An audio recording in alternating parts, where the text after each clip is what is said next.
Today we have Mr. Susantha Katugampola, Accredited Immigration Law Specialist in Australia, to talk about the upcoming Australian federal elections, which will be held on the 21st of August. Good morning, Mr. Katugampola. Can you explain a bit about the current governing system in Australia? What is this lower house and the upper house? We have a federal system in Australia, federal government system in Australia, and we have a federal or central government and also many state governments for each state.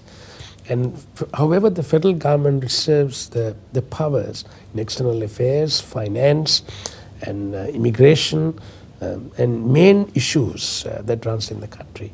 However, there are some powers given to state governments, and in Australia, this devolution is done, the devolution of power is done not on the basis of ethnic origin or anything like that. It is to govern the country. For good governance of the country, you have a federal system, such as federal government and the state governments. And can you explain a bit about the benefits and drawbacks of each of these of this system, and what can we get as the Sri Lankan government? Is there anything that we can get from this system? I think if you have some sort of devolution of power for purpose of development, purpose of governing the country, but not on an ethnic basis, then it will be fantastic for Sri Lanka.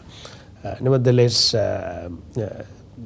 it has to be done with absolute assurance that the country is not divided on the basis of any ethnic origin or ethnic background. And we have to move as one country, which is very important for this country to grow, because we are a small island, and we cannot compare an Australia that is a continent, whereas we are a small island nation. Now, with the sudden change of prime ministers in one night, one can question the democracy of Australia. What can you say about this? We have a Labour government in power, and the Labour Party made a decision within the party to remove Mr. Kevin Rudd as the Prime Minister and appointed Mrs. Julia Gillard. It was an internal decision within the party, and that is due to some of the issues with the propriety of Mr. Rudd, of some of his actions, and I thought that the Labour Party thought that there's an opportunity for a female Prime Minister to win the elections and retain power in the next term, and it was done purposely in order to win these elections by the Labour Party. However, there's a very close competition between the Labour and Liberal parties in this election on August 21st. In your opinion, who do you think has the better advantage of winning the elections, and why do you say so? It's a close election, so we until the election day we won't know who's going to win this election. It's a very close neck-to-neck election, however, there are issues that this government has failed on economy and on migration, and on these two issues this government certainly got a problem. And now the opposition has alternatives for better management of migration and sustainable economy and better economic management policies. Nevertheless, the government has a female Prime Minister and female candidate, which will be of advantage for Labour Party, and therefore it's going to be a very close election. I think in any country, if a woman is running as a Prime Minister, as a leader, I think there's an advantage, and distinct advantage, and being a female leader. And also she's a quite intelligent leader. She's a lawyer by profession. She's a lawyer from a firm in Melbourne, and she handles media very well, and I think she's performing very well as a Prime Minister. and therefore people overall may think that they should give a chance to Ms. Julia Gillard. And however, the opposition is strongly campaigning on better economic management and stop the boats and those issues, because boats have been a big issue in Australia in the last few months, and it was basically on the election campaign now, and both parties got a bipartisan policy to stop boats, and now the Liberal Party originally introduced the offshore processing of these asylum seekers, and they did it in Nauru, and now this current government's proposing to have them processed in East Timor, and basically both parties got same policies on immigration issues and both people's issues. However, the Liberal Party clearly said although they want to cut down the immigration, they will not cut the skill migration levels, because skill migration benefit the Australian economy.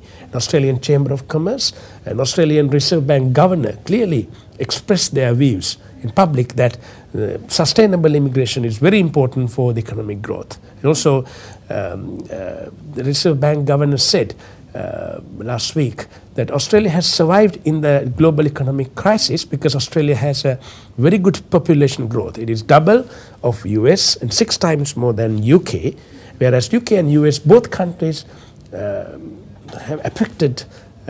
been affected from the global economic crisis, whereas Australia didn't affect from the global economic crisis. And Australia sustained, however, Australia only had 1% economic growth in 2009. And this year, 2019, Australia is predicting 3.5% economic growth, whereas Sri Lanka had 3.5% economic growth in 2009, and Sri Lanka is predicting 7% economic growth in 2010. Nevertheless, Sri Lankan economy is $45 billion small economy, whereas Australian economy is $1.1 trillion huge economy. However, Sri Lanka has a very good opportunity for growth and fastest growth in this region. What are the principles of each of these parties, and how will these affect Sri Lanka?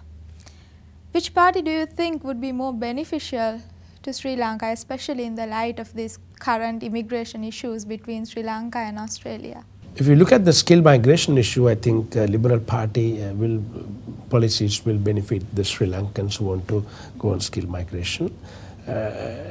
And however, both parties were very good in the foreign policy about Sri Lanka, because they both have an independent view of the Sri Lankan situation, and they were never been biased. And I think with our foreign affairs, I think we had a very good rapport and a good relation with the Australian government, and Australian government ministers, the Prime Minister, the opposition leader and the former ministers, they all of the view that Sri Lanka has finished the war and Sri Lanka is enjoying peace, and therefore such claims for refugee status or asylum from Sri Lankan nationals of one ethnic origin should not be accepted, because no one's discriminated by their race or ethnic origin in Sri Lanka. So Sri Lanka is achieving that good governance, and therefore the government in Australia and the opposition in Australia has a very good response towards Sri Lanka, which is very important for Sri Lanka. So what you need is to capitalize on that opinion and then bring opportunities from Australia for the development and prosperity of Sri Lanka. Thank you very much, Mr. Susantha, for joining with us today. Thank you. Thank you.